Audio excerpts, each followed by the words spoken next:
L'escouade mixte contre le crime organisé dresse un bilan positif de sa première année d'opération.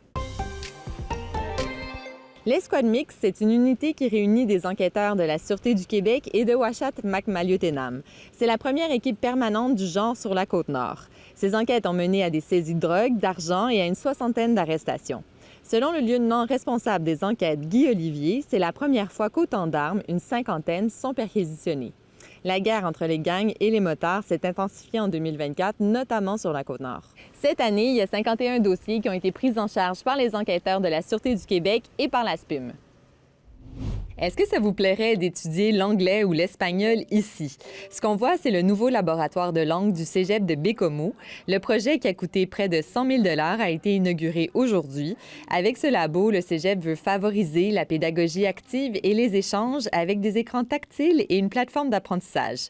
D'ailleurs, des étudiants de tous les programmes suivent leurs cours d'anglais dans ce laboratoire depuis l'automne dernier.